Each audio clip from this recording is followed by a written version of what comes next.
All right, hello everyone. I got another treat for you here with interviewing the people that I know that are in the rock and roll industry. And this time we actually have rock and roll industry and fashion industry. I'm here with Andy Hilfiger, and many of you will know the Hilfiger name. Andy is a musician, a friend of mine that I've been following his band for quite some time from upstate New York, a band called Fright. We're going to talk about just the rock and roll music industry again, about his influences and about fashion. Because in my last video that I did with that up and coming band Wicked, we talked a lot about how rock and roll is fashion. Here I am in Roscoe, New York, which is a little small town in upstate New York. He just opened, him and his wife Kim, just opened up this vintage store right here that you see that has so much cool rock and roll memorabilia, vintage clothing, and we're going to talk about that also. So here's Andy right here. Andy, thank you for taking time out of your day to have me. I love your scarf. Thank you. See this scarf right here? This is an Andrew Charles. He also had a line Andrew Charles that was exclusive to Macy's, right? Well, that was the first part of Andrew Charles.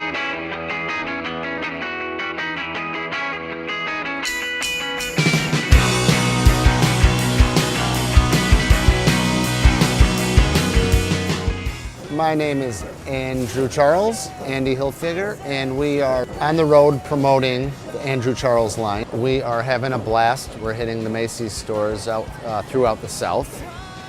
Started with Miami. We did a big fashion show. What we've done is taking this rock and roll aesthetic and mixed it with contemporary fashion. We're shipping about 175 stores throughout the United States. The fits are amazing. We're showing everything from skinny jeans to bells, great tops, great leather jackets, lots of scarves, Steven Tyler inspired scarves. Then we launched in Europe, and then we launched in Southeast Asia. So we were global, and we still have jewelry on the market, fragrance.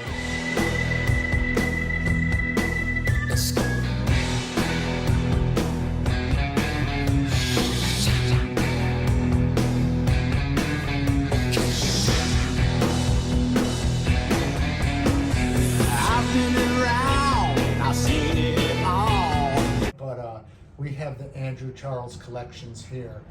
And when we launched the brand, Kim and I, we launched with Steven Tyler, who wanted to do something in fashion. So Steven did 2 fashion shows, LA and New York. He performed at our store on the Bowery next to CBGB. I remember that.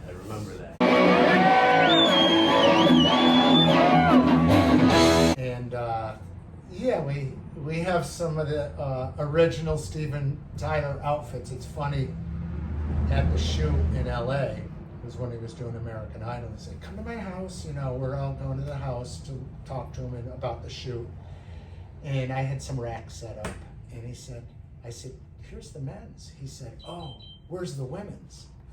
And I said, well, the men's is here. He said, no, I don't wear the men's, I want the women's. Yeah. And I was like, oh, brother. So he wore a lot of the women's, but then he wore some of our vintage stuff, actually from Tommy's first store called the People's Place. The People's Place that was in Elmira, New York, yeah, right? Elmira. Growing up in Elmira. Ithaca, Cortland, Auburn, possibly. There was 4 or 5 stores, and our family worked at the stores.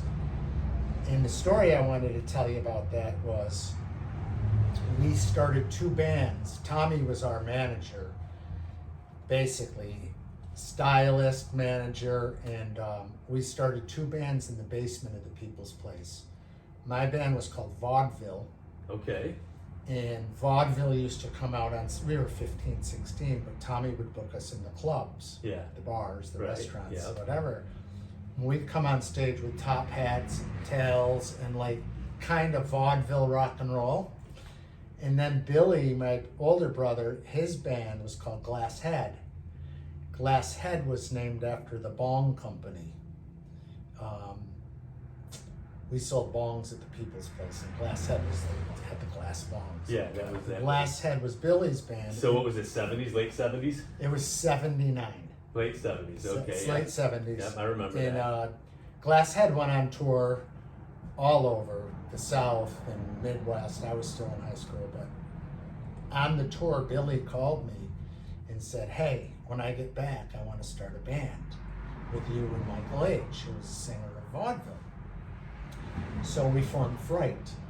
And then in 1980, we won the big battle of the bands up there and got a recording contract. Wow, really? And we recorded a record, 45 single. It's still out there in the eBay world, called Demon's Call, kind of like Deep Purple.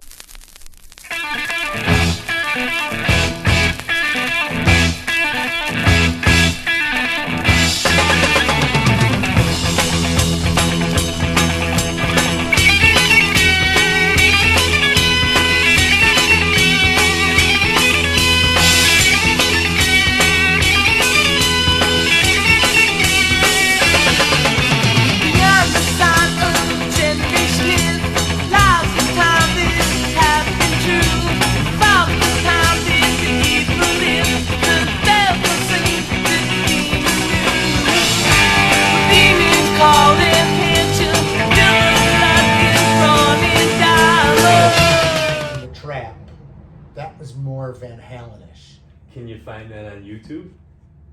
Yes. Okay, You I'm gonna have to can dig that up. I'm find gonna have to the find trap. it. I'm gonna see if I can dig that up and put it on here when I edit this. Oh, can't you see that it's happening to me?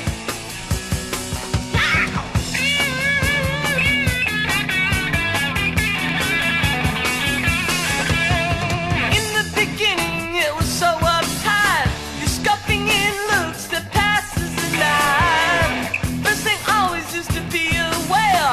Watch your hand and find that stare. Oh, can't you see that it's happening to me? It's a trap. So that was our first record, and then Billy and I and Michael went to New York to try to get a record deal, and we ran into Sandy Pearlman. He was managing Blue Oyster Cult and Black Sabbath, and Is that how the Black and Blue tour came about? that's how the Black and Blue Cult. And we didn't know them, of course, then.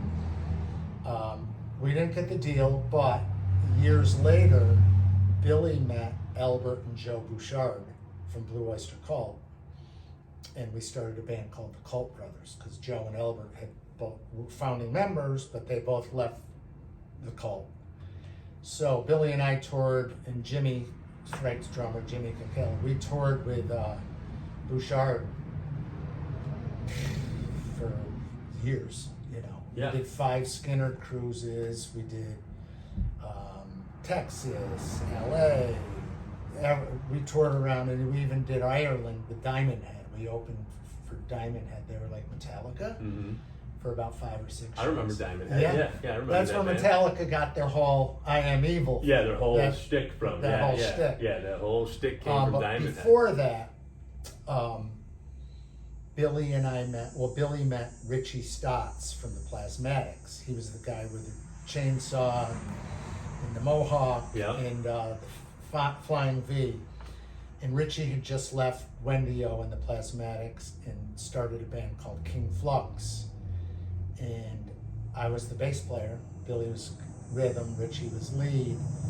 And the first drummer was Tony Petrie from Twisted Sister.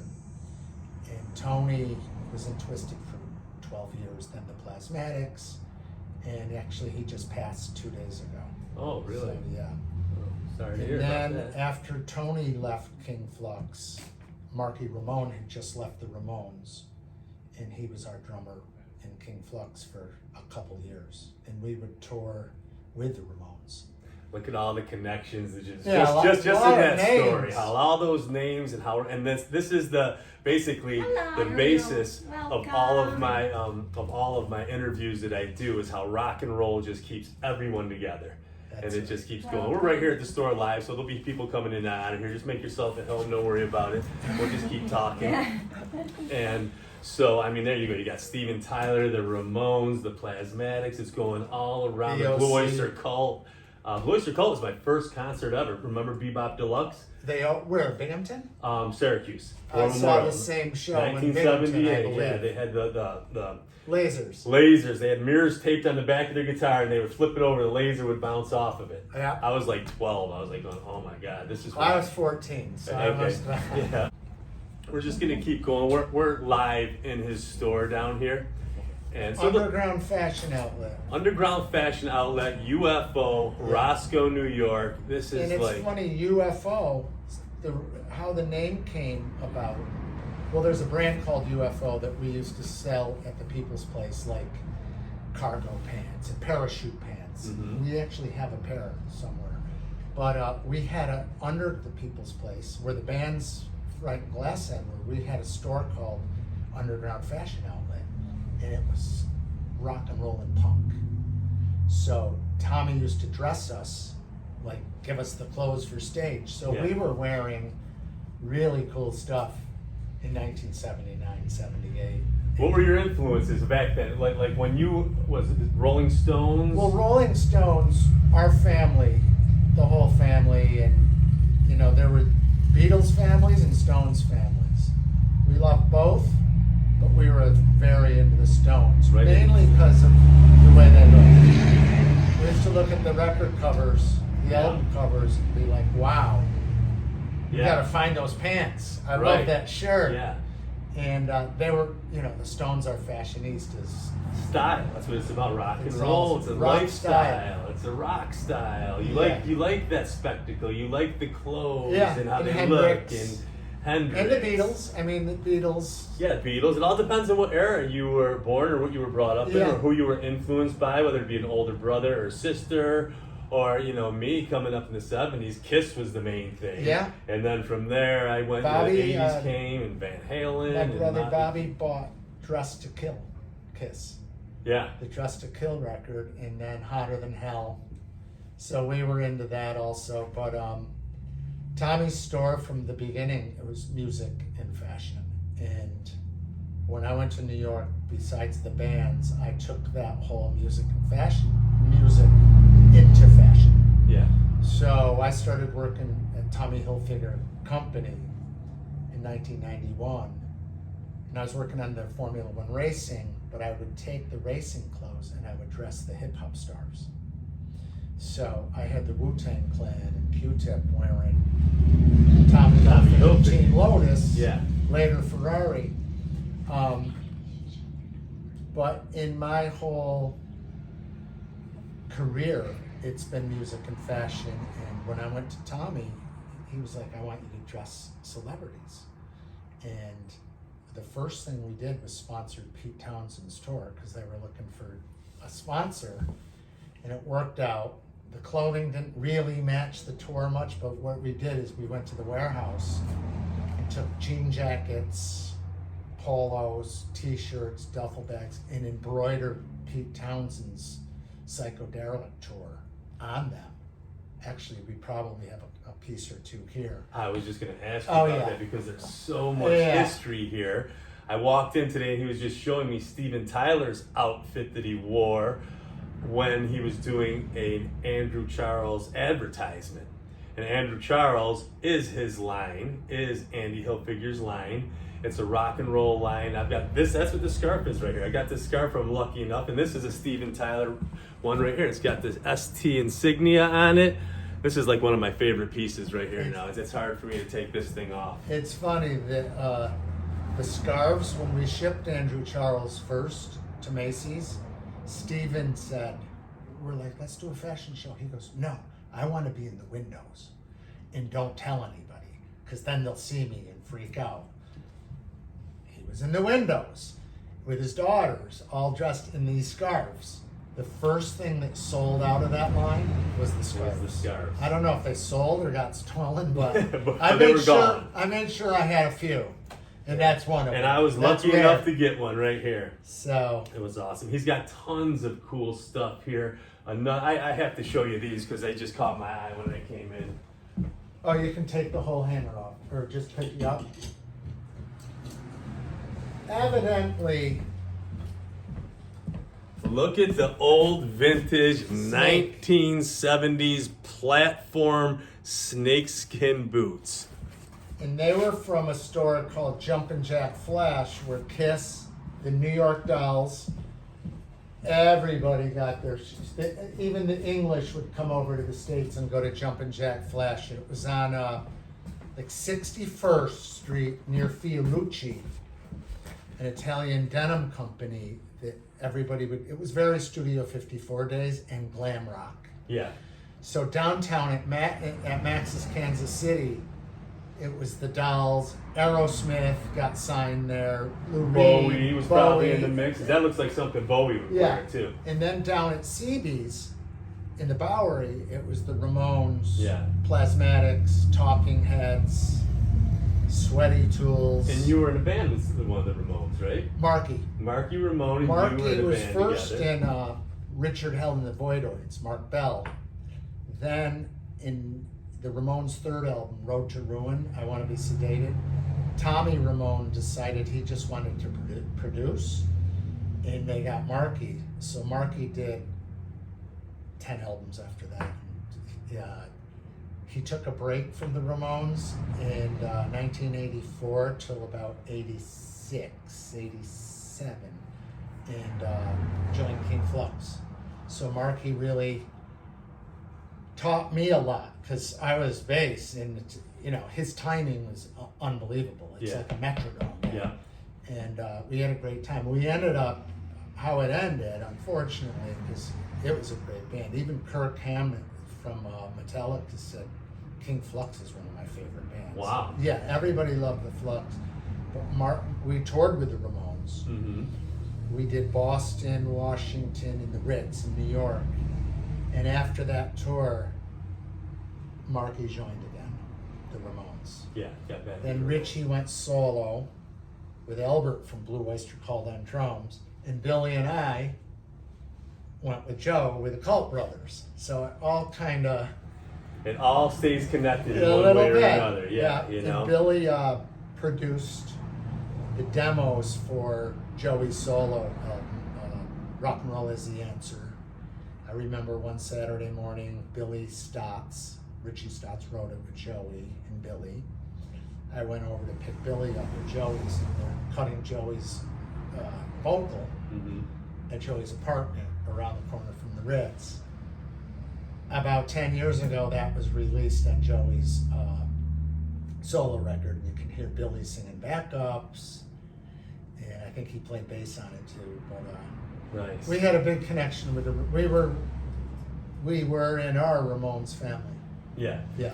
He's shared the stage with so many cool acts. I mean, we're talking Blue Oyster Cult, the Ramones, and I'd like to talk a little bit about when you got up, I think it was the Fashion Awards, when you got up on stage with Kid Rock.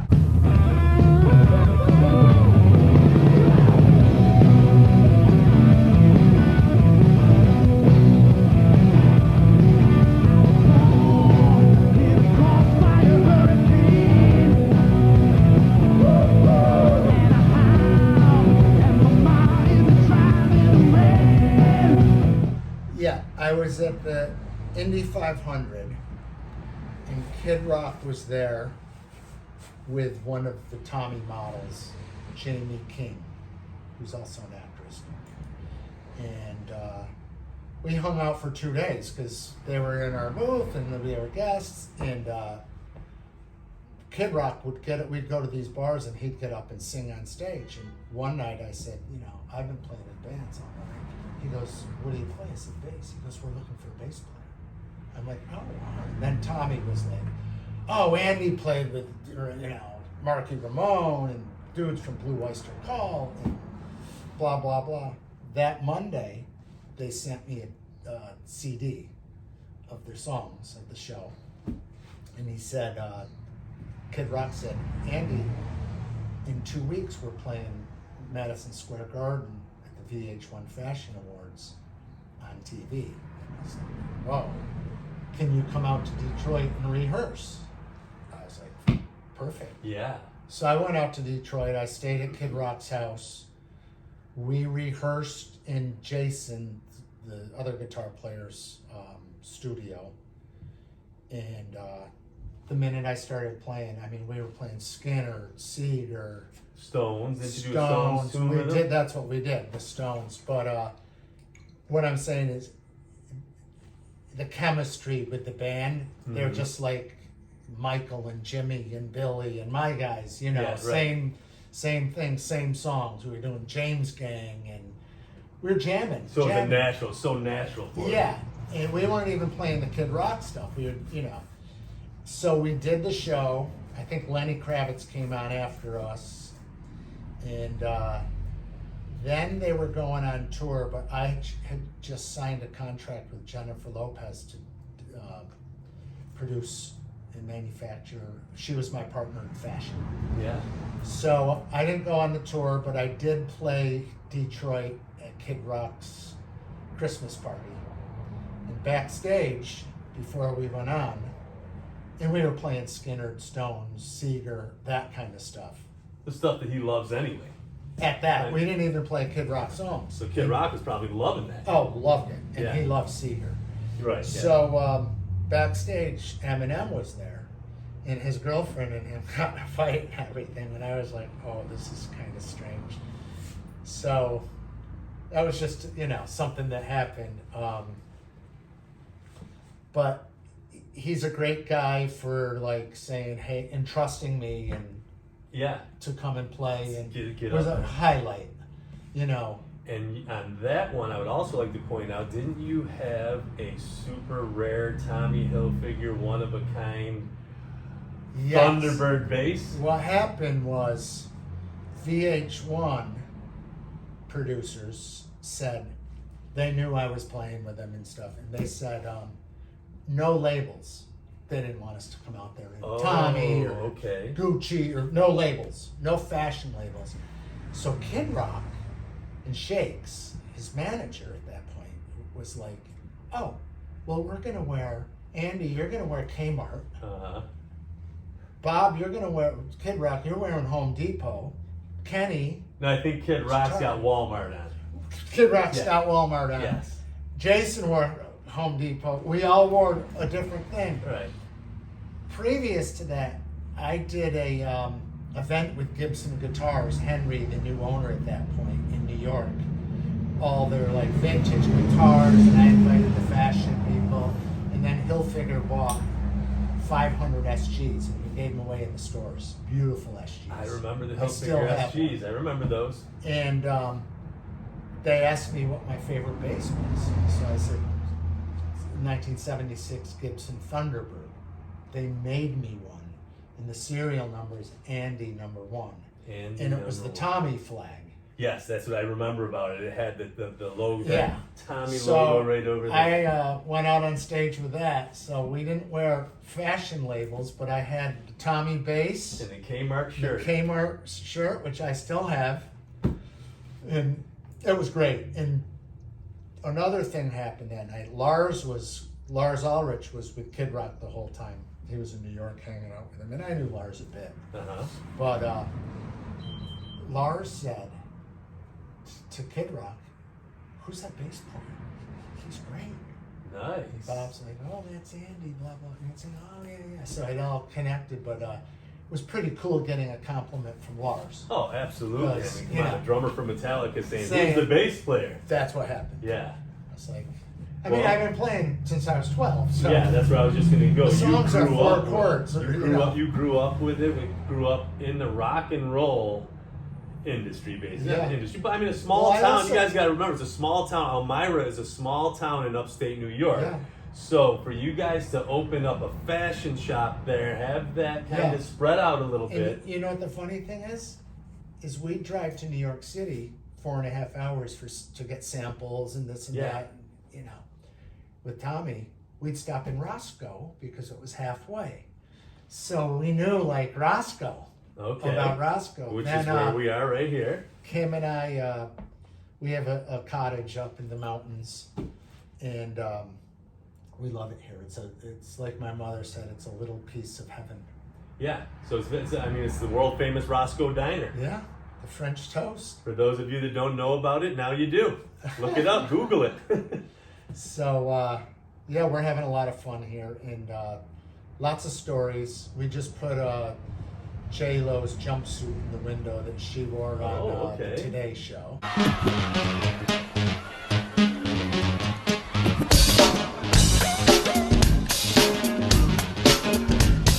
Now, when we were here last time, me and my girlfriend Kim were here. We got a bunch of stuff, and she grabbed one of a jacket that was made for J-Lo or something. Oh, yeah. Yeah. The sweet face. And then you got the Velvet Revolver Slash's jacket. Yeah, so I picked up Slash's jacket, a jacket that Slash wore from back in the Velvet Revolver days. I had to have it. And you said you got that from Michael H? Yeah. You know how he acquired it, the story behind it? No, but I'll find out more details. Michael was really good friends with Scott Whalen. Yes, the singer of Velvet Revolver and Stone Temple Pilots. And Michael made his suits. So, nice. Yeah, also Michael did a lot for, made some Steven Tyler suits, he did some Stones, Allman Brothers even. Oh, speaking of the Stones, last time I was here you told me that, did you play with Keith Richards? No. I played... Just partied with him. Oh, I partied with him, so that's what it was. A lot. And, so it's kind of playing, but not music. No, but I played with Chuck Leavell, who's the Stones keyboard player, and he was the Allman Brothers keyboard player.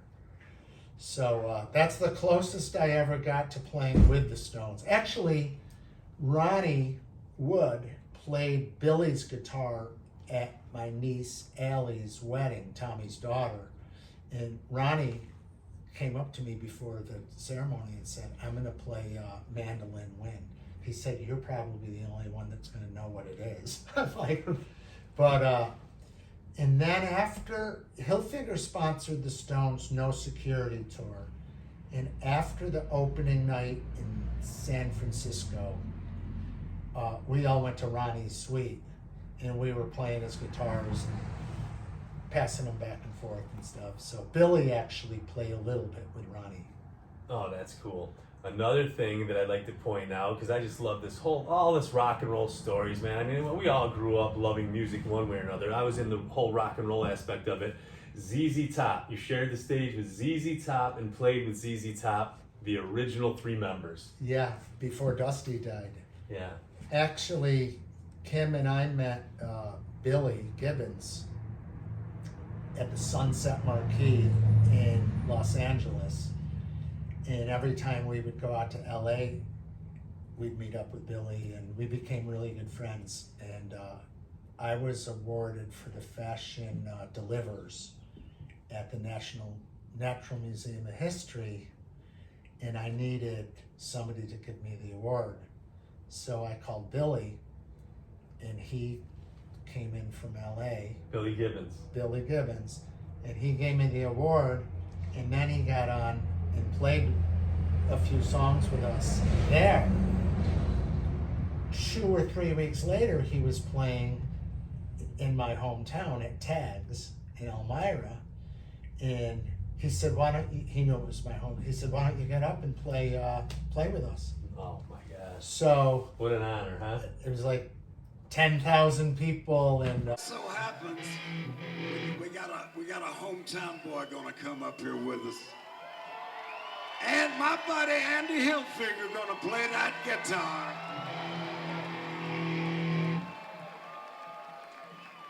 How about something like this?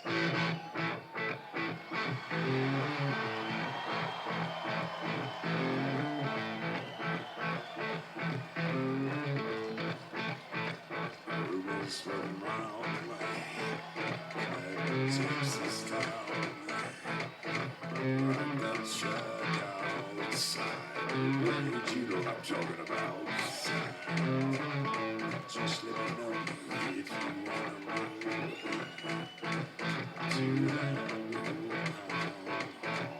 that they got a lot of nice girls there. Come on, Andy.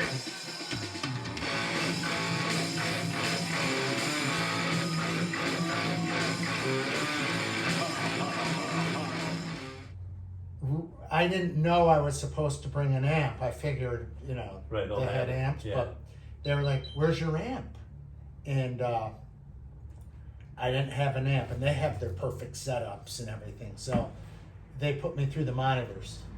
So it was fine. You still got to do it. They pulled it off. No, Yeah. I mean, Yeah. I played Tosh and LaGrange, Oh my God. and the encores, and yeah. Then another time I played with Billy, Andrew Charles. We did our launch in LA at what's the place on Sunset? Everybody plays, not the Roxy. Viper Room? Yeah. The Viper Room.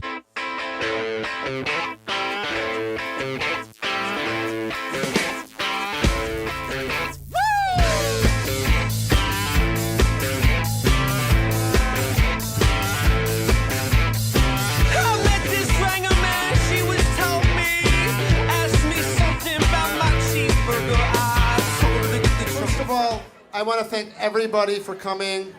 Los Angeles supported Andrew Charles. We're just gonna rock and roll. Donovan Leach is here, one of my best friends from a long time.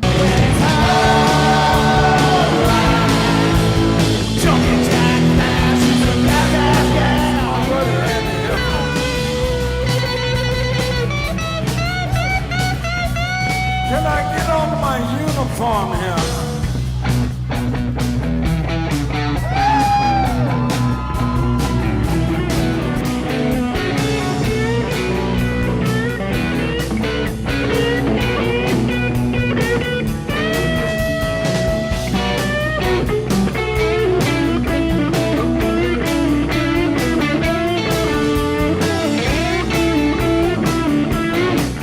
Give it up for these guys, come on! Give it up for Mr. Billy Gibbons right over here! We played, and Rudy Sarzo was there. He was a good friend. Steven was there, but he didn't play with us that night. His daughters were there, and a bunch of people were there. But anyway, Billy Gibbons got up and played a couple songs with us there. So I played on stage with him 3 times. Wow. Yeah, and what You a got great guy. Kid Rock, you got Billy Gibbons. Cheap Trick. Cheap Trick. Andy Hilfiger. Tommy, you're invited too. Blue Leslie Oyster West, Cult, Mountain. Leslie West. These are all icons in the rock business. Yeah. Which is just so cool. And it just goes to show you how someone from a small town in Elmira, you get in there and you just keep doing what you love and have a love for it. Go down to New York City, you make connections, and that's what music does. You start running into the Yeah. same people. It's kind of how we met. I seen the band Absolutely. Fright. Yeah. I think you did, it was Billy Squire. I seen it at Billy Square, but you were at a small bar Huh. in Elmira, and that's when I first met Michael H. and I met Jimmy. Yeah. Well, first thing I thought when I seen the drummer, I'm like, "Who's that drummer? Oh Yeah. my God, Oh, I insane! know. It was so awesome. A Jimmy great should show. have been. Jimmy was like Keith Moon and Tommy Lee. Yeah, just all like mixed this. together. And his personality, he's up there smiling. And Foo Fighters drummer Taylor. oh yeah, Jimmy yeah. reminds me of Taylor Hawkins. R.I.P. to Quite Taylor. a bit, yeah. But Jimmy Yeah. reminds me of that energy. Yeah, and you were with the X Brothers, so it wasn't the Cult Brothers at that time. You changed the name over to the X Brothers Yeah. due to some Blue Oyster Cult stuff that was going on. Well, what happened was, we never said we were Blue Oyster Cult, but the promoters would say, the Cult Brothers, Blue Oyster Cult. So they had Yeah. a problem with it, and so we just changed the name. We're the X Brothers. Yeah. X Blue Oyster Cult. You even rented a house up in one of the Finger Lakes. You do the year the summer thing, and the X Brothers would play there. Sure. Yeah, you just set up there, and for me that was super cool too because, like I said, Blue Oyster Cult was my first concert in 1978, so it was all history for me. I go there, next thing you know, you're hanging out with the guys that Yeah, you once I idolized. actually I have a Telecaster, a '68 Telecaster that Alan Lanier played on some of their records, and I have a Blue Oyster Cult bass, a Jazz '66 Jazz that Joe played on the records, some of the records, and they're both for sale at Mike and Mike's out in Seattle. I know you mentioned that to me, and I was like, boy, I Yeah. really would like to have that one. Well, I might be getting them back if they don't sell for the prices, and we'll just put them up on this wall. Yeah. But I also had the Godzilla bass for a while, and Joe has that now, and I have Oh, that's the one you told me you had. You gave it back to him. Yeah, I had the Godzilla bass, but then I got the Gibson guitar. I've been playing guitar in my band Sway for a long time, about 10 years. And I never played guitar in a band before. It's always bass until Sway. So Sway is current right now. Yeah. And where are you based out of? New York City or is it No. Elmira? No, it's actually Westchester. Westchester, okay. Right outside of New York City. Now, you recently told me that you, August 10th, I think you have a show coming up in Elmira. We have Is that Sway or is that Fright? Sway. Okay, We so the have band? 2 Sway shows, Friday the 9th at the Roscoe Mountain Club. Okay. It's the Roscoe Golf and Tennis. It's gorgeous. And they just renovated it. And it's really great. We're going to do a warm-up show. And then we're off to Elmira to play downtown Elmira at this place called Ill Eagle. Ill Eagle. Ill Eagle, the Ill Eagle. Yeah. At 7 o'clock on Saturday the 10th. You'll be on the plane. Yeah, I'll be in Arizona at that point. I'm going back to Arizona soon. But boy, I wish I was here. And he's even offered to Sit in share with the us. stage with me. And I mean, that's what rock and roll's all about. I love that. I'm definitely going to take you up on one of these times. And then Fright is from Elmira, although Yeah. we lived in New York City for a long time and did all kinds of shows. We used another name for a while called Hilfiger, and we played with the Ramones and the Dead Boys and played all the clubs. And that was a little bit before the X Brothers and during the X Brothers, but Fright has been going since 1979, where we'll do a few shows a year, sometimes more. So the Hilfiger family, it was Tommy, you, Billy, and did you have a couple sisters? 9 kids. 9 kids. Okay, so let's hear them. Jenny, Andy, Dee Dee, Bobby, Billy, Betsy, Susie, Tommy, Kathy. And 5 sisters, 3 brothers. Billy passed of brain cancer after 9/11. Not from that, but at that time. And Billy was a musician too. Billy is the one that basically started the band, right? Absolutely. So Billy was the key. Billy was always on brand with rock and roll. Yeah.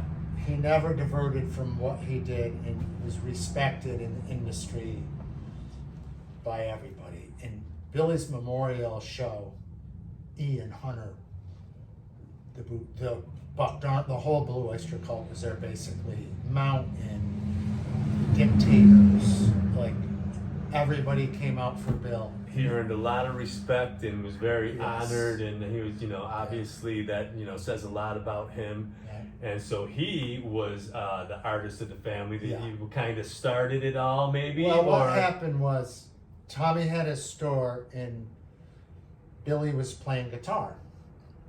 And Billy really loved Johnny Winter and the Stones, and Billy learned how to play guitar and was in some bands and stuff.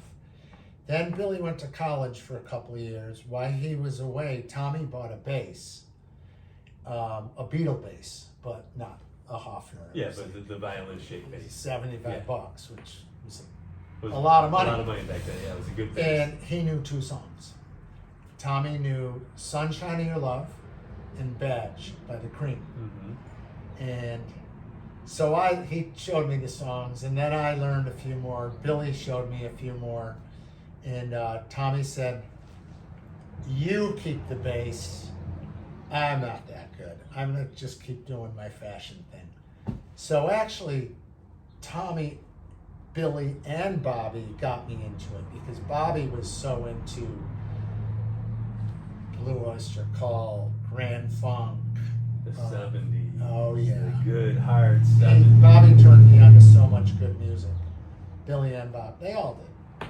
Tommy was more into Traffic, Blind Faith, The Doors, Hendrix. Still great music, yeah. And then in the 70s, the People's Place was rock and roll, but it was also disco. I mean, they were playing Rod Stewart, Do You Think I'm Sexy, Miss You by the Stones, and was that Studio 54? Yeah.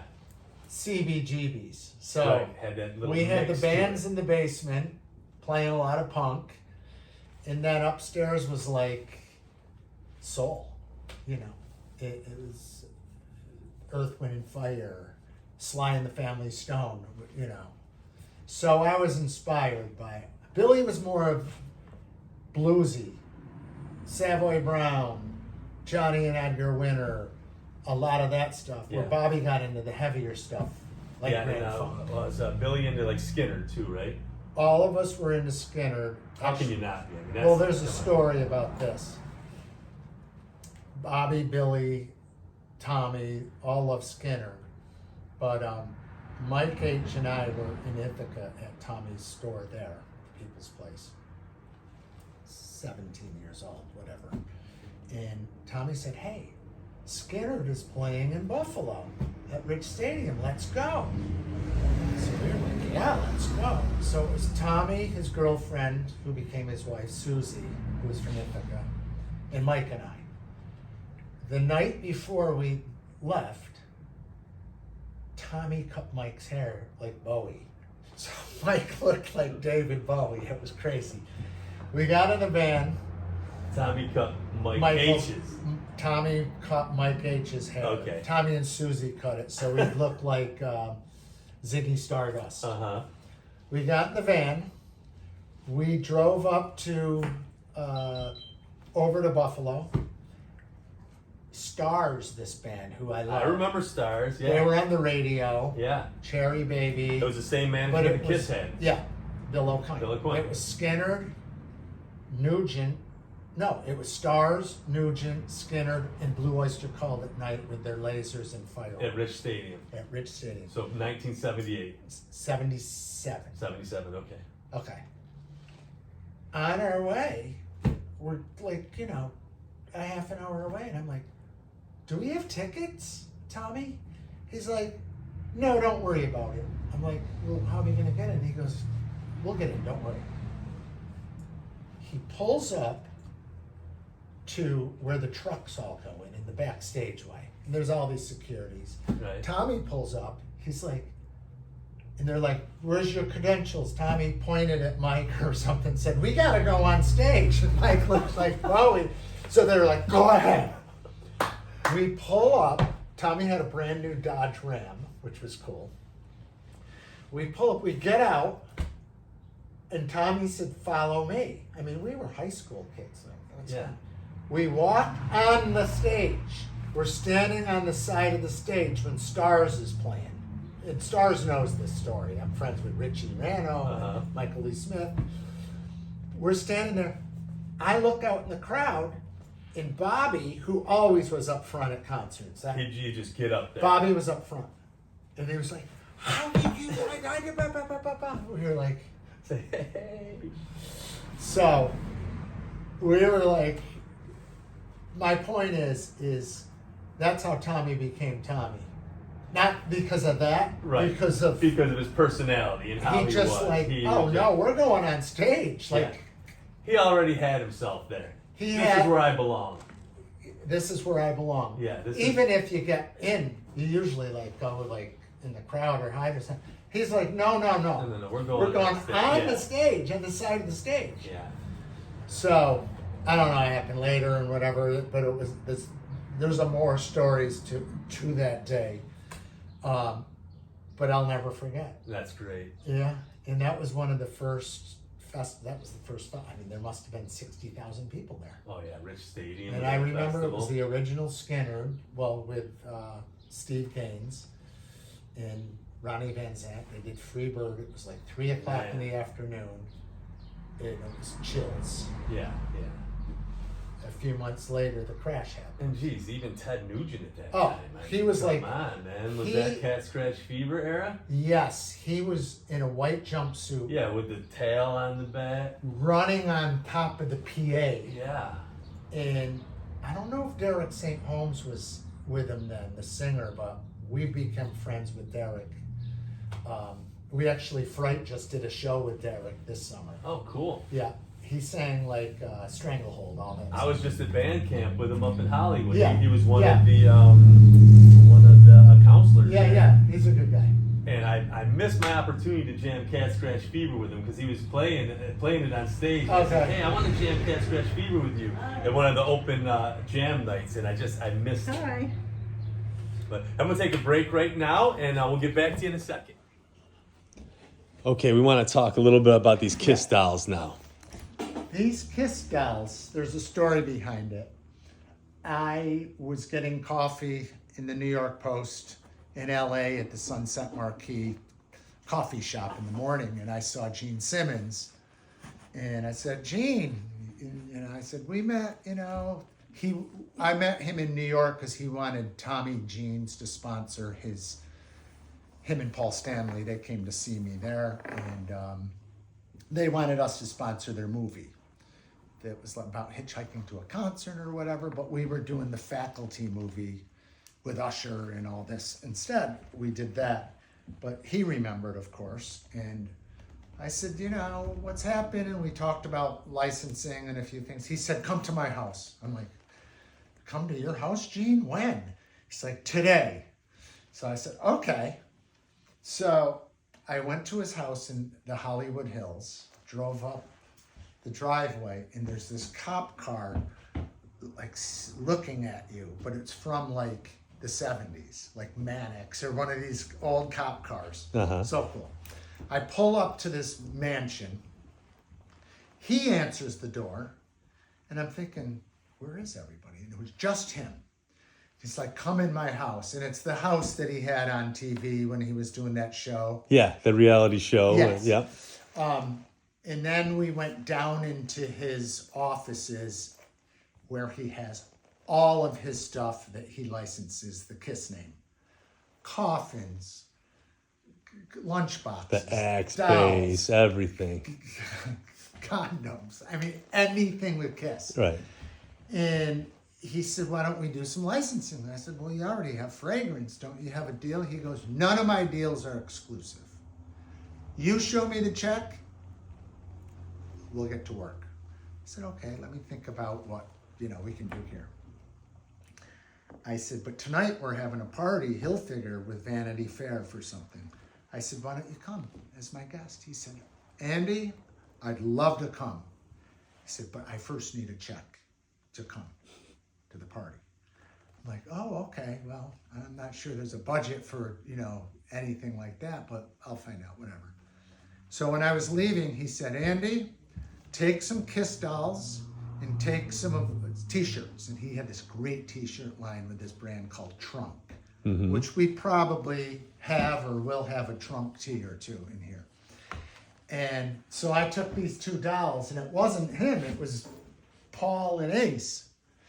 Anyway. Right from Gene Simmons. Right from his house. So I saw him in one of our small warehouses, and I put him in the store, And that's the kind. and then we put him online just to show the store something, and people were saying, how much, how can I get those? And people, but they're just a talking point. Yeah, it's great. And then now I was trying to record some stuff earlier, but I did a knucklehead move and I wasn't pressing record, so I'm going to go over this again. This is the Spice Girls boots. He suited up the Spice Girls for Saturday Night Live. Four Seasons in Hilfiger, like Tommy Girl. And I went in, and all 5 girls were like digging in the bags, putting everything on. They didn't really rock much of it on the show, but they were rocking Tommy. And then I saw pictures of them later in it, but Snoop wore Tommy, and we dressed Snoop and Tommy for Saturday Night Live, which was a pretty big deal. And you're rocking the Tommy Hilfiger rugby shirt. So how did that come to be? Because that was a huge cultural moment for their brand, for a lot of different things came together around that particular performance. Well, Andy Hilfiger was a friend of mine at the time, and he had took me up to Tommy Hilfiger. Back then, rappers used to go to clothing companies and get a bunch of free shit. And when I wore it, it became the top-selling shirt for their company, and it took them into hip-hop, into another language. I was just happy to get some free clothes and to be on TV or whatnot. But after I seen that position, I went back when I wasn't high, and I talked to Andy Hilfiger, and he helped me create my own clothing line, which was Snoop Dogg Clothing, and I was able to jump into the clothing industry and try to get me some money from a owner perspective as opposed from somebody wearing your clothes and you give me some free clothes and you make a bunch of money off me. Nah, it's finna be the other way around. Andy is can I say this? He's a good nigga.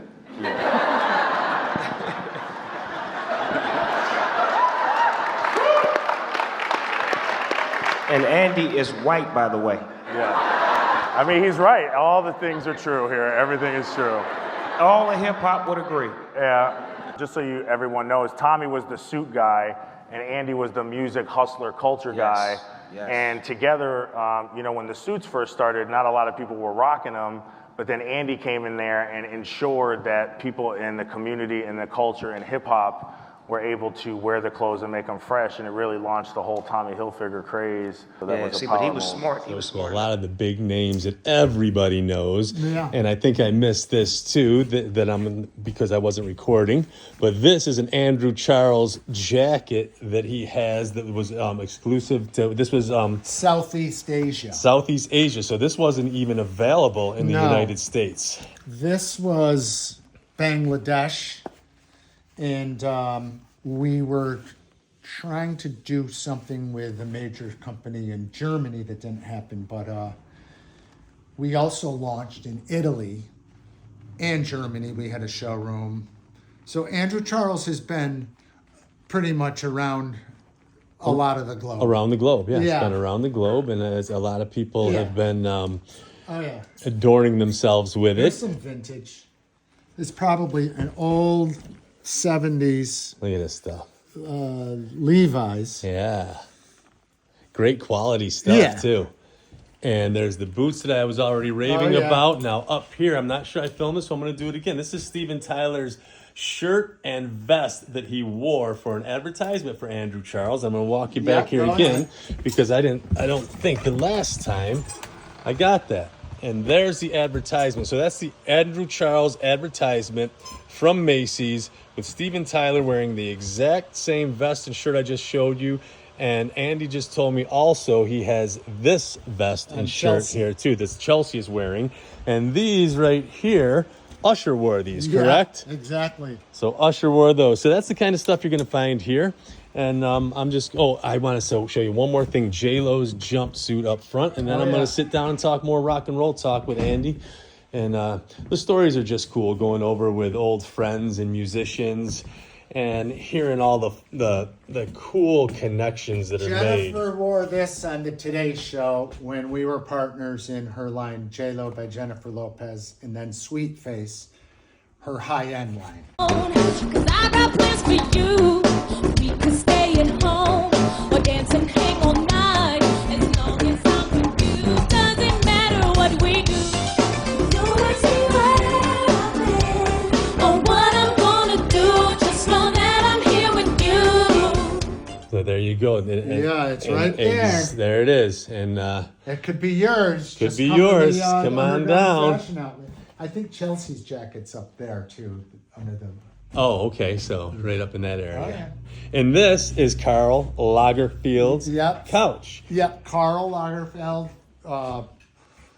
Hilfiger was in partnership with him, and And you were saying a lot of photo shoots were taken in that. a lot of photo shoots were taken. But when Karl departed the company,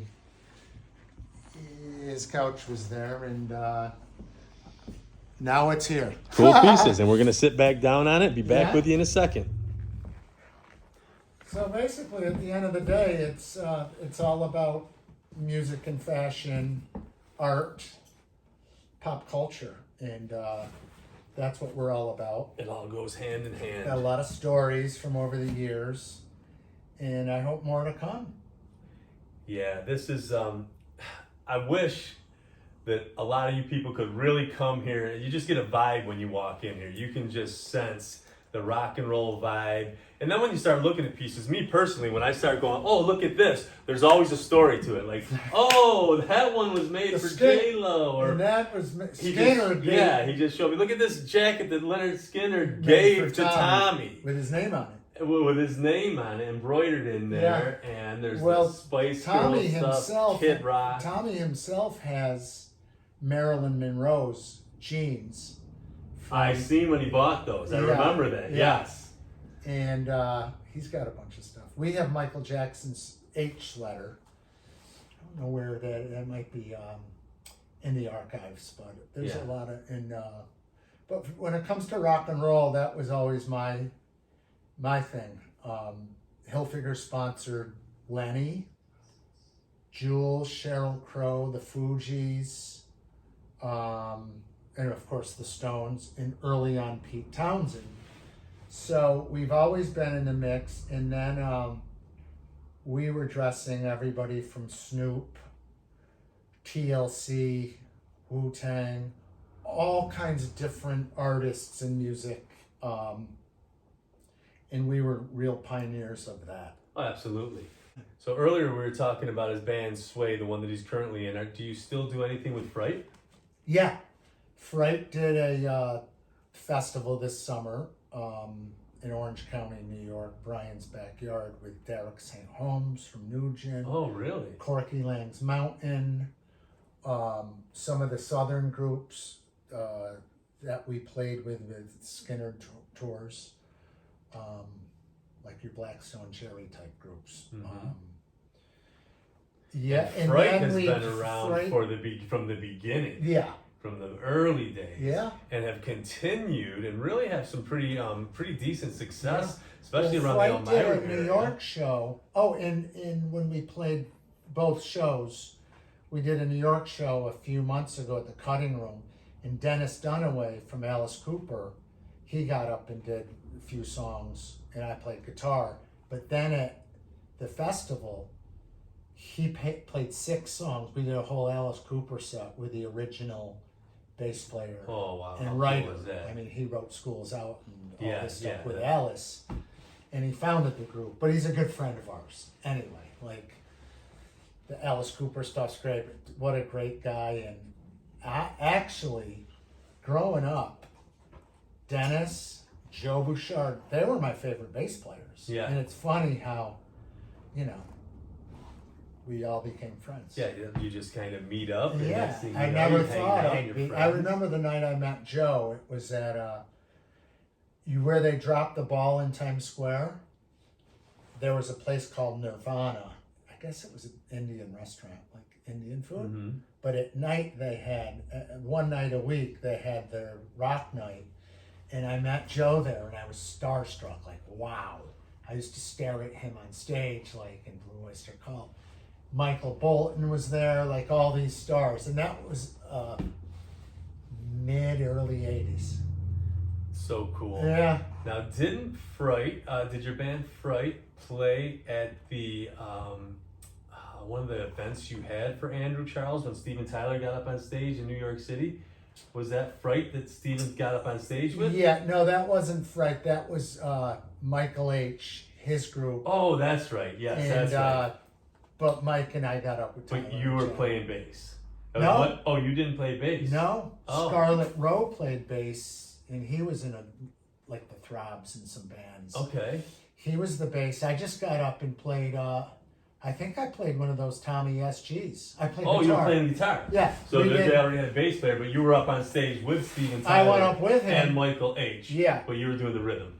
Yeah. Guitar. Yeah. Then they had a lead player that was incredible, and Steven Tyler was like, "Holy shit!" No. Yeah, I remember seeing the video. We of that. did I thought that was super Walking cool. the Dog, Yeah. and we did Mama Kin. Well, that concludes our rock and roll discussion for today. I'd like to thank Andy for taking time out of his day and for sitting down with me and sharing some of his iconic rock and roll stories that we've just listened to. One of my main reasons to begin with for having these impromptu conversations with my friends in the entertainment industry is basically to point out how the energy of music is a conduit and how it brings people together and makes that connection in one way or another to bring all of us closer. A reason for us to remember the joys and the good times and the good vibrations that are felt and experienced through the frequency of music, and to recognize that it is these invisible threads that it has connected to it, that we're all connected to in one way or another. Those invisible threads are the roots of rock and roll, and they bring so many people together. Another point that I got while doing this interview and that I realized was that music, fashion, and rock and roll all harmonize perfectly together. They all go hand in hand and they just belong together. No matter how raw or unrehearsed it is, music as well as fashion will always be perfectly imperfect, but somehow it still nourishes our soul. I'd like to dedicate the last 5 minutes of this video clip to their brother Billy. Billy was a biological brother to the Hilfigers, but a rock and roll brother to countless others. He was a true rock star that shared his magical presence with so many, and as you will witness in this upcoming video clip, how his contagious energy could just elevate those around him. A man that may no longer be with us, but his memories and the legacy left behind will never be forgotten. His soul still lives on and will forever be in that same web of the invisible threads that connects all of us. These last 5 minutes are dedicated to Billy Hilfiger. Thank you for tuning in and enjoy the rest of this video clip.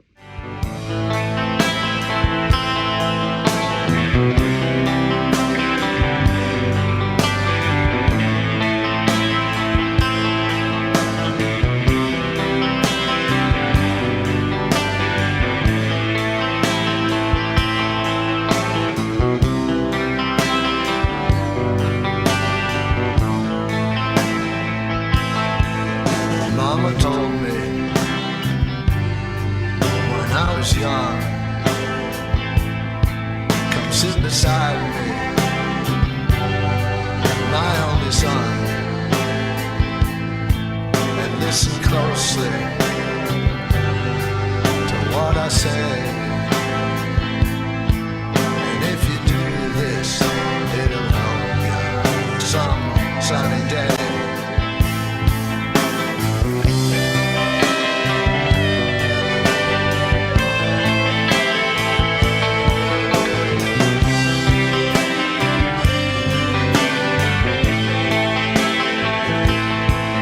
Take your time, don't live too fast. Troubles will come, and they will pass. Go find a woman, and you'll find love. And don't forget, son, there is someone up above. And be a simple kind of man. Be something you'll never understand. Let me be a simple man. Won't you do this for me, son, if you can?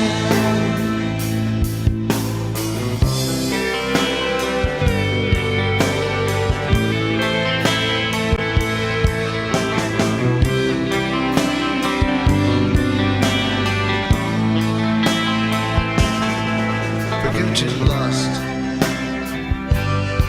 a rich man's gold. All that you need is in your soul, and you can do this if you try. All that I want for you, my son, is to be satisfied. And be a simple kind of man.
worry. You'll find yourself. Follow your heart.